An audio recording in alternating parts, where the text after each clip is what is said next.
Good evening, everyone. Welcome to the DeKalb Planning and Zoning Commission meeting this Monday, March 18th, 2024. Could we start with the roll call, please? Becker?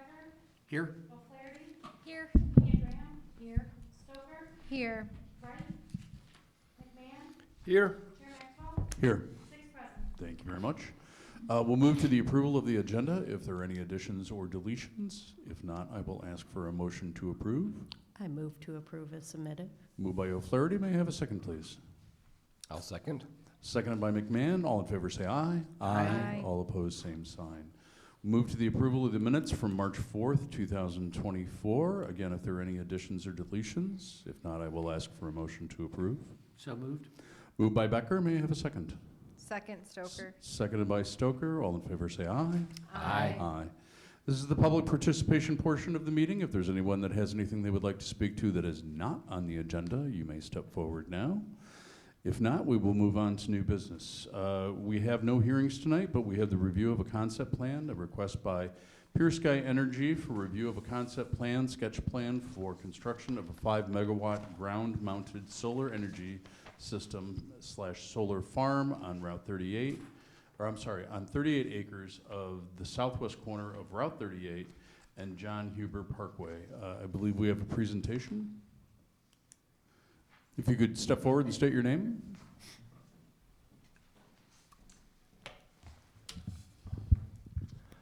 Hello, everyone. My name is Mike Larkin, and I'm a development manager at Pure Sky Energy. Ladies and gentlemen, the City of DeKalb planning staff, thanks for having me this evening. I'm not sure. Oh, we got the slide deck up. Yeah, my name is Mike Larkin. I am on the development team at Pure Sky Energy. Tonight, I'm just going to give a little background of our company, what we do, and then go into the details of the project that we are planning to develop just outside of town here. And then I think planning staff has some additional information they'll cover, and then we can go into questions. I'm happy to answer any questions from staff or the general public, and I also have a few questions for you guys too. So yeah, excited to get started here. You can go to the next slide. So yeah, like I said, we'll give a little intro, the project, and then we'll go into Q&A. Great, so Pure Sky Energy is an independent power producer. We develop, own, and operate renewable energy projects, across the United States, or about a dozen states now. We were originally part of a bigger group called AMP Energy, based out of Toronto, Canada. And then we were bought by private equity, I think that was June last year, by a firm out of New York. And so our US entity split off from the global entity, and so now we're just a US company with US projects, kept all the same staff, based out of Denver, Colorado right now. But we have staff in various states across the country attending to our various developments. But like I said, we specialize in distributed scale renewable energy developments. So that's typically community solar, sometimes community solar paired with battery storage. And then we also have some standalone battery storage projects, excuse me, that we are developing in Texas. But yeah, we've been in Illinois for about we've been trying to develop projects in Illinois since actually as early as 2018 with the first program. Excuse me, sorry. Heart's doing something weird here. But yeah, we originally tried to permit projects through the Illinois Solar for All program. It was a state program run by the Illinois Power Agency for community solar projects up to 2 megawatts in size, and it provided incentives for projects that had certain characteristics.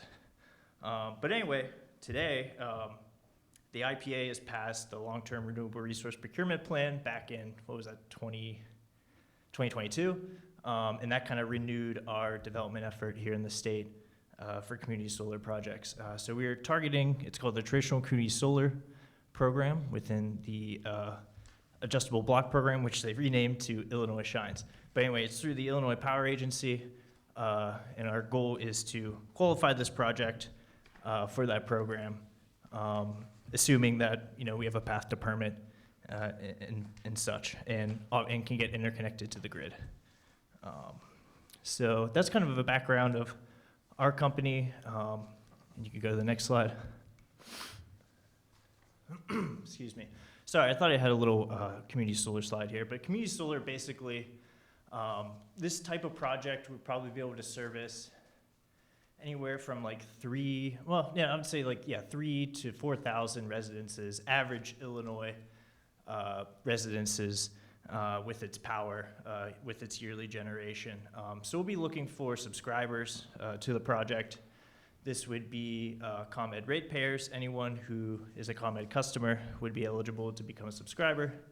And what you would get is at least a 10% discount on your price to compare portion of the bill.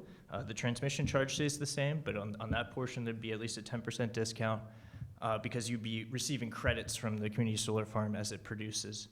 And we size the subscriptions to what like the expected demand of that customer is going to use. So that's kind of how it works. People drop in and drop out of these projects all the time, so we have a whole team that's dedicated to acquiring our customers and upkeeping the subscriptions and following up on all that. So like I said, yeah, our company, we develop, own, and operate. We take pride in being a long-term asset in the community, and thus, we don't have a develop and flip model. We have our own operations team that monitors the projects all over the U.S.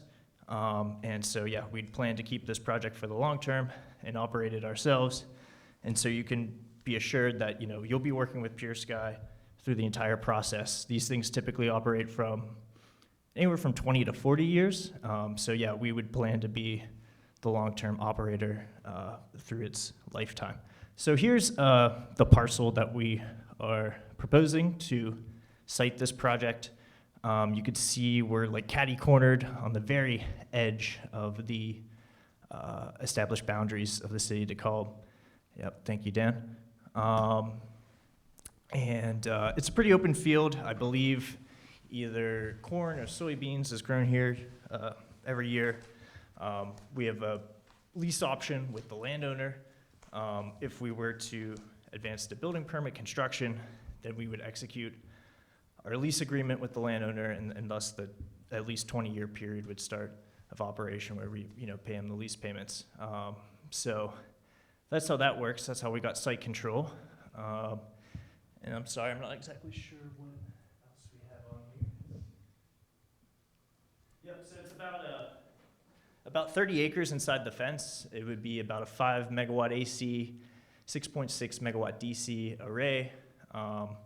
We oversize on the DC because so through this program, we're limited to a 5 megawatt AC interconnection.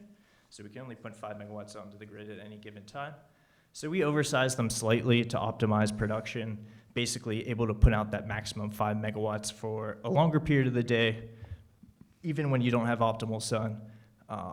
And thus, so there's the capacity of the panels is greater than what can actually be put on the grid, but that allows us to put more power on the grid for a longer period of the day. But here's the site plan that Dan pulled up. You can see we have our access off the road to the north there, near the John Huber Parkway, which is just over to the catty corner, the northeast there. And it's pretty basic. It's just one way in, one way out. Apron, gravel access road. I forget the exact width we have on there, but it's probably 16 or 18 feet. There's a gate to get inside the array. The array is fully surrounded by a security fence. I think we're proposing a fixed knot, like farm style security fence. It would probably be 6 or 7 feet with like a 6-inch gap at the bottom. So anywhere from 6.5 to 7.5 feet tall. And that would be surrounding it. That's per National Electrical Code to keep the site secure. So that would be sort of the main portion on the outside, excuse me, as well as the vegetative screen. You can see the green sort of rectangle surrounding. That's our proposed vegetative screen. Just a basic draw up or design right now. We don't have any proposed species at this moment, but details to figure out down the road. But yeah, so the site has a driveway to come in. This connects to the equipment pad at the center of the array. You can see there, that is basically, well, gravel, I guess, counts as impervious surface, but that's really our true only introduction of impervious surface, the concrete equipment pad in the center of the array that would host the, excuse me, the transformer, the inverter, the combiner boxes, basically all the wires that connect to all the panels within the array itself kind of come into combiner boxes and then aggregate there at the equipment pad. Then the inverter switches the power from DC to AC, and then it goes out in a trenched line down the road, and then to those, there's little circles. Those are overhead utility poles that we are proposing to build. I think there's 4 of them coming off the existing POI, which is the distribution circuit right there on the road. So there'd be 4 above-ground utility poles from that underground line that goes north towards the road, and then that final 4th pole would connect to the existing pole along the road right away there. Just seeing if there's any other features I want to highlight. Oh yeah, you can see there's like a preliminary wetland that goes through. That was based on, I think, just satellite imagery of us looking at it, and someone traced out sort of the low point there and what we expect. We have already conducted, I'm waiting on the results of the wetland survey. So we don't expect that to be anything too crazy, but it could be a farm wetland, it could be a stream. So we'll see what that is. And depending on what it is, we'll likely reduce our impacts, reshift panels around to avoid it. As we figure out what kind of wetland that is and what kind of impacts we could expect. We have the railroad to the south there. Shouldn't be any impacts. Keeping our setback from there. I think these setbacks are per the county standards. So yeah, we'd have to make sure that we're in line with the city standards here if we were to permit through the city. But yeah, it's about over 12,000 panels. They are on a racking system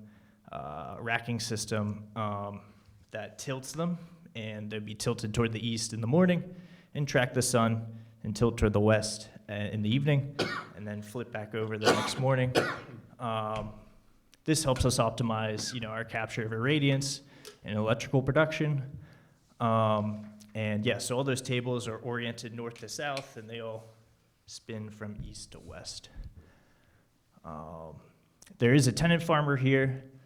I believe he takes care of some other properties too. The landowner, I think, is friends with him, and his brother lives there too. So obviously this would impact their operations. They'll be good to plant through this summer, obviously, or this spring and summer. But yeah, as early as the next summer, this could impact things depending on our pathway here. And yeah, Dan's bringing up sort of the street view here of the tenant farmer house there. And it's currently cornfield in that image, so.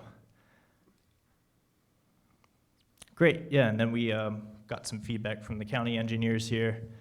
Not sure if Dan wants to speak to that, but yeah, it looks like they want to extend John Hubert Parkway, so not sure what our permitting path is going to be here yet, but we're happy to give the space. This parcel has plenty of space to build the 5 megawatt AC array with our targeted DC oversize. So there's plenty of room to sort of rearrange here. We can even reduce row spacing if needed to account for this future plan. But yeah, that's basically a summary of the project. I guess I'll give a preliminary development timeline here. So we're not sure, which permit or our pathway here in unincorporated county land, but obviously this could be annexed if you guys are interested in doing so. Obviously that would change the authority having jurisdiction and who we get the permit from. But assuming we have, this is like best case scenario, not expecting this, but assuming if we were permitted by June 1st, we would submit into this year's block of the program, the traditional community solar program. The IPA would probably take 1 to 2 months to review the project, and then we would get incentive confirmation mid to late summer. And at that point, we'd have everything we need. Well, interconnection, I guess, needs to catch up too, but we're in the middle of a study now. That should be done by then. Assuming interconnection's all set, we'll pay our interconnection and probably move towards building permit the spring after. So I'd say, was that spring 2025? And completion of development probably by fall 2025 at that point. As a preliminary cycle here, if we are to miss the June 1st deadline, we think we'll get on the wait list for capacity summer 2025. And so you could probably just kind of shift each of those milestones a year back from that point under those assumptions. But that's the preliminary development schedule. Happy to answer any questions, and I know I certainly have a few questions too, but I'll let Dan take back over here if he wants to provide any more info. Excellent, Yeah, thanks, I'll Dan. just- You have a staff report? Yeah, I'll just summarize the report, not too long, and Mike gave obviously good background on the company, what they're proposing, but it's a concept plan, so there's no vote, just feedback from the commission. They approached us, I think they originally went to DeKalb County. It's unincorporated. It is contiguous. On the very corner here at the northeast corner, this is John Huber Parkway going north, and that will be extended in the future sometime. It's a township road. So it's about 38 acres. Mike explained what they want to do there. So I think the first question, we suggest to do a concept plan, see how the commission feels on first annexing the property. They'll have to annex it if they proceed with the city. Get it rezoned, submit a preliminary plan, go through that approval. So just backing up, kind of looking at the, this is our comp plan. Well, you can see the site here in red. The black dashed line is the current city limits. So we have about 3 parcels before you actually get to development. This is the High Meadows Apartments, of course, NIU campus, Combo Center. These sites are zoned already in the city. This is single family, this is a general commercial. So if they were proposing something on one of these 2 parcels, or even this one, we probably would discourage it. So we want to leave some room for future development that's already in the city, and that can occur in these couple parcels here. And then you have this unincorporated one too, then the subject site. So it would be, there's quite a gap between this property and as you come into the city in terms of you see development. Our comp plan does, that's the zoning map.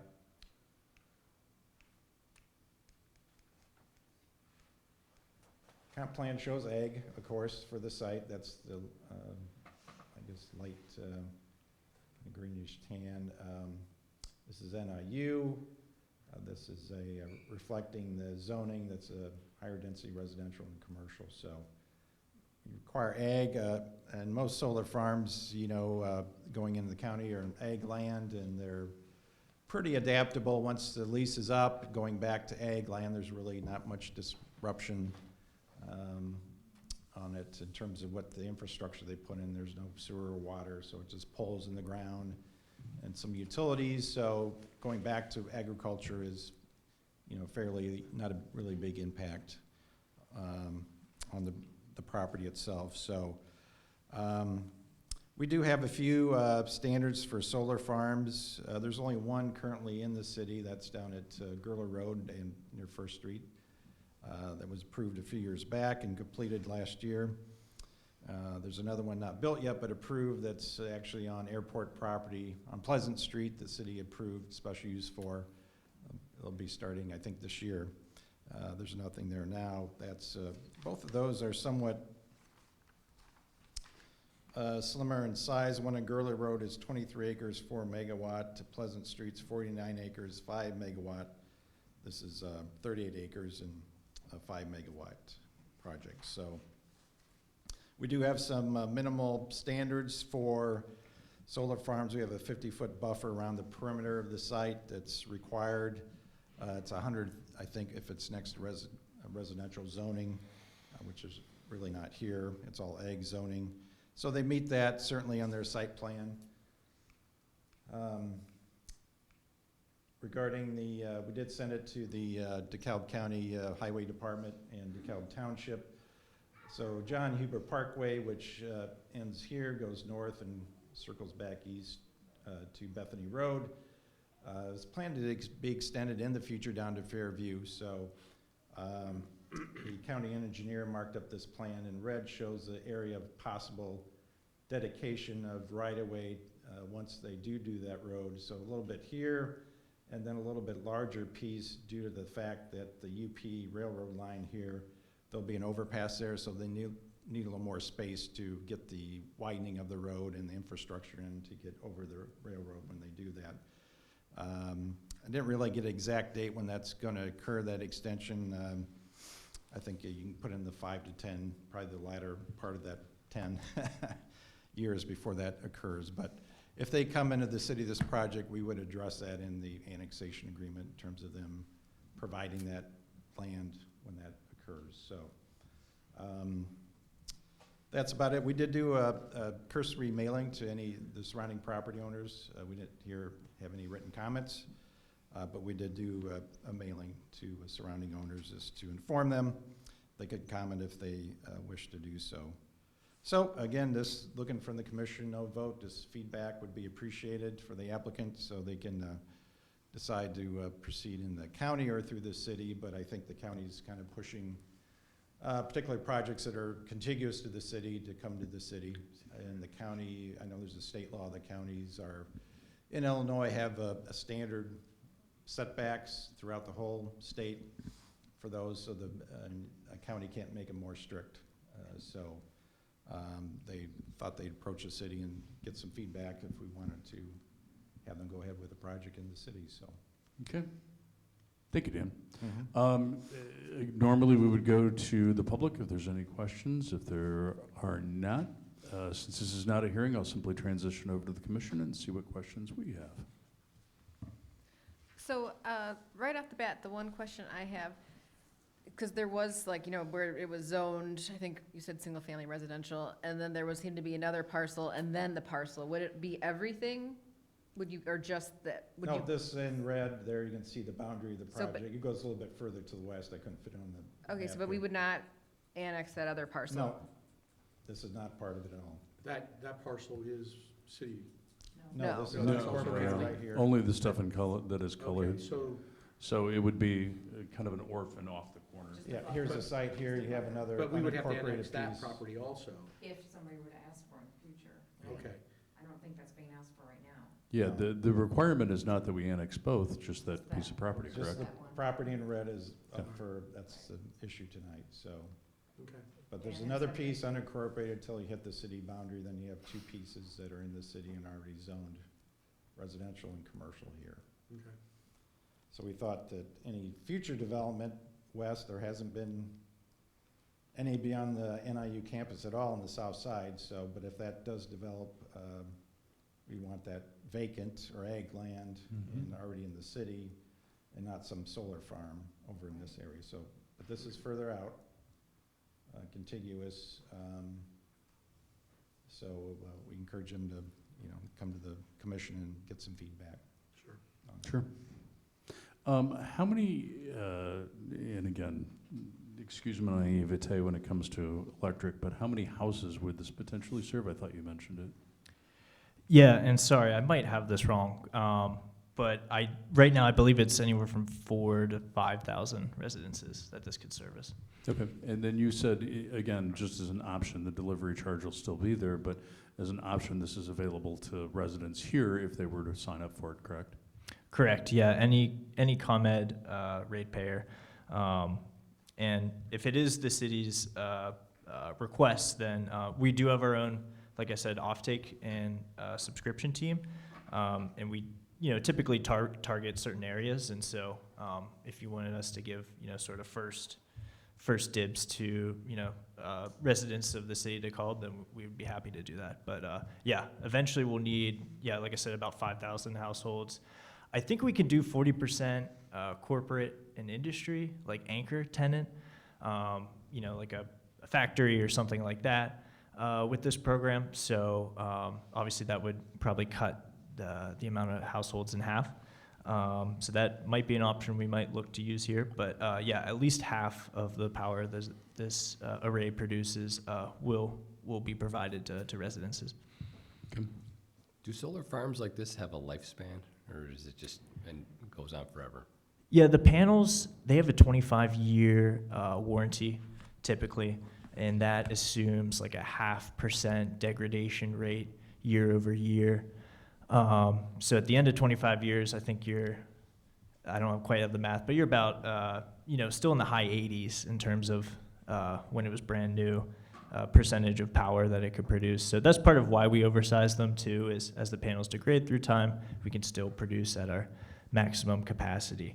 But yeah, so obviously our lease option, I think it's 20 years, and then we have the option to extend it in 4 or 5 year chunks.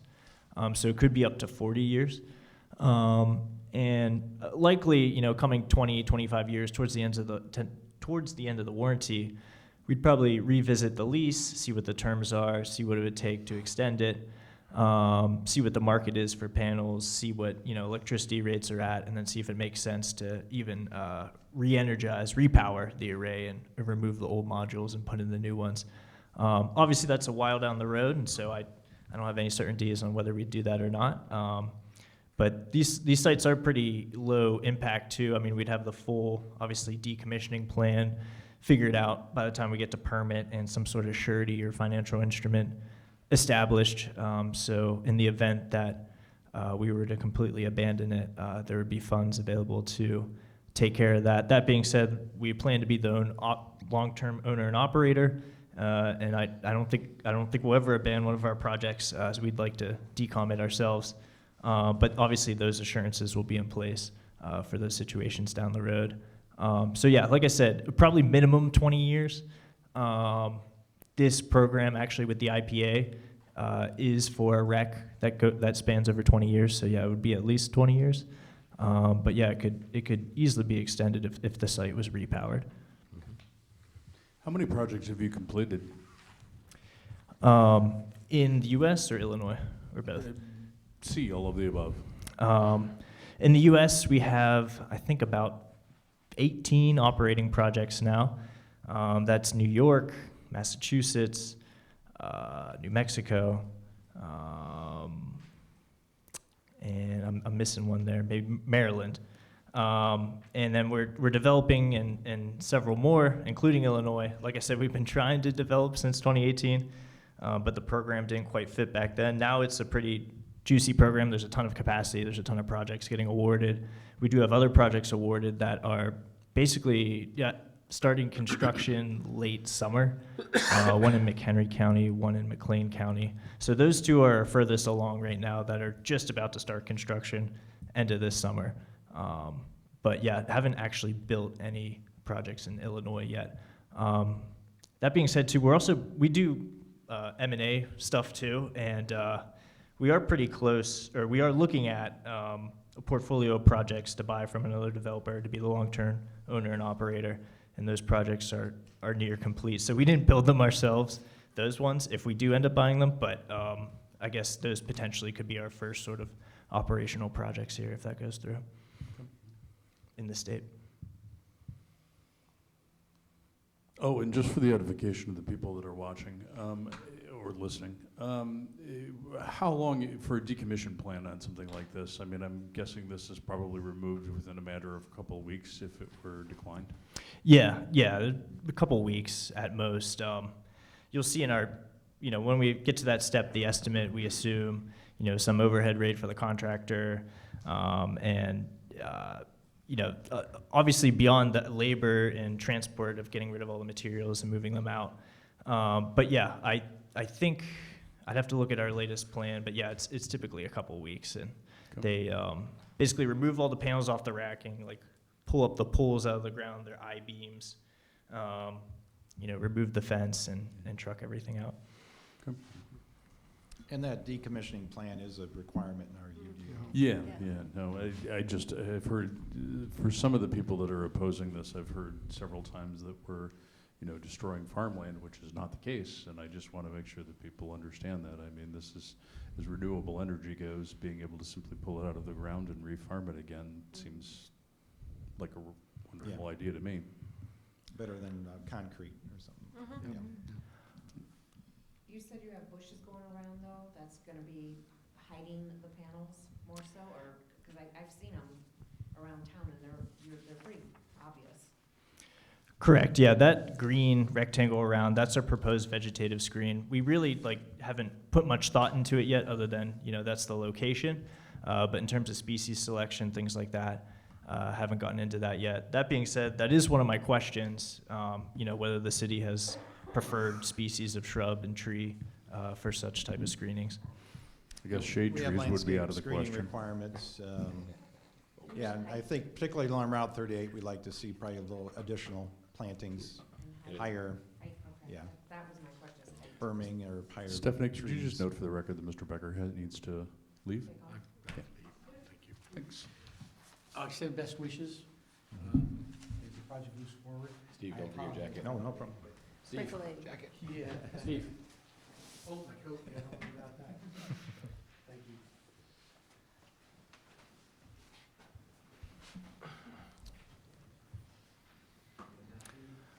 And just speaking on farming and vegetation, the ground cover vegetation, obviously important to stabilize the site, prevent erosion. We would plan to use a varied seed mix here. We would try to get qualified for the INDNR pollinator certification.